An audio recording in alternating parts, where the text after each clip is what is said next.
विधानसभेत सिंगल पलटी झाली ना। आता या निवडणुकीत खटक्यावर बाट जाग्यावर डबल पलटी झाली पाहिजे। निवडणूक आयोगाने कालच निवडणूक कार्यक्रम जाहीर केलाय, सुपारी फुटली आहे। आता लगीन घाई सुरू झाले ना। तयार आहे ना तुम्ही सगळे लढायला आणि जिंकायला? जोरात तयारी आहे। नगर परिषद नगर पंचायतीची निवडणूक जाहीर झाली आहे। 2 डिसेंबरला निवडणूक आणि 3 डिसेंबरला निकाल। हा एकनाथ शिंदे गुलाल उधळायला 3 तारखेला तुमच्यात सामील होईल।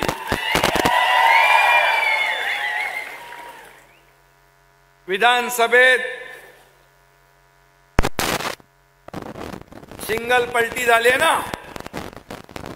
आता या निवडणुकीत खटक्यावर बाट जाग्यावर डबल पलटी झाली पाहिजे।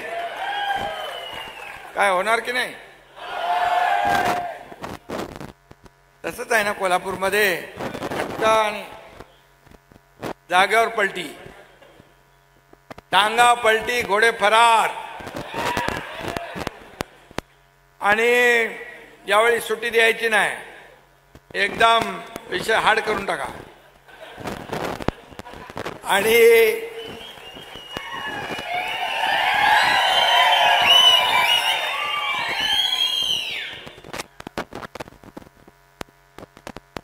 खरं म्हणजे एवढा जोश उत्साह कार्यकर्त्यांमध्ये पाहिला। अरे सर्व कार्यकर्ते जे आहेत हे जीवाला जीव देणारे आहेत। हा शिवसैनिक जो आहे, हा गटप्रमुख जो आहे, हा शिवसेनेचा आत्मा आहे, शिवसेनेचा श्वास आहे। आणि बाळासाहेब म्हणायचे शिवसेनेमध्ये सगळ्यात मोठं पद कुठलं? सगळ्यात मोठं पद शिवसैनिक हे आहे। आणि म्हणून मी खास करून आज गटप्रमुख आणि बूथ प्रमुखांना भेटायला आलोय। पदाधिकारी तर व्यासपीठावर सगळे आहेत, हे सगळं व्यासपीठ भरलेलं आहे। हे शिवसेनेचं वैभव आहे आणि समोर बसलेलं हे शिवसेनेचं ऐश्वर्य आहे आपलं सगळं। आणि म्हणून माणसाकडे संपत्ती किती, प्रॉपर्टी किती यापेक्षा माणसं किती कमवली, माणसांचं प्रेम किती कमवलं हे आपल्याला पाहायचं आहे। हेच शिवसेना प्रमुखांनी शिकवलं आपल्याला। आणि म्हणून आपण आलेली प्रत्येक निवडणूक हे निवडणुकीप्रमाणे लढवतो। लोकसभेची निवडणूक असेल, विधानसभेची निवडणूक असेल, आता नगरपालिका नगरपंचायतीची निवडणूक आली आहे, उद्या जिल्हा परिषदेची येईल, त्यानंतर महापालिकेची निवडणूक येईल।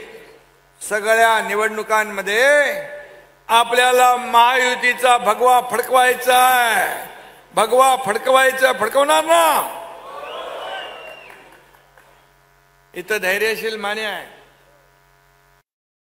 तुम्ही यांना खासदार केलं त्याबद्दल मी तुमचं अभिनंदन करतो मनापासून। अरे लोक म्हणत होते धैर्यशील माने निवडून येणार नाही।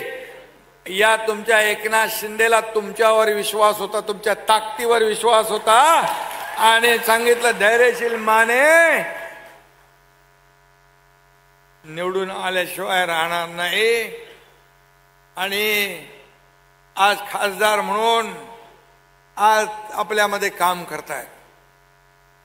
हा कोल्हापूर हा शिवसेनेचा बालेकिल्ला आहे। यामध्ये 10 पैकी 10 जागा महायुतीने जिंकल्यात विधानसभेच्या, आणि त्यातल्या आपल्या 5 आहेत ना। म्हणजे 100% रिझल्ट देणारा जिल्हा हा कोल्हापूर जिल्हा आहे।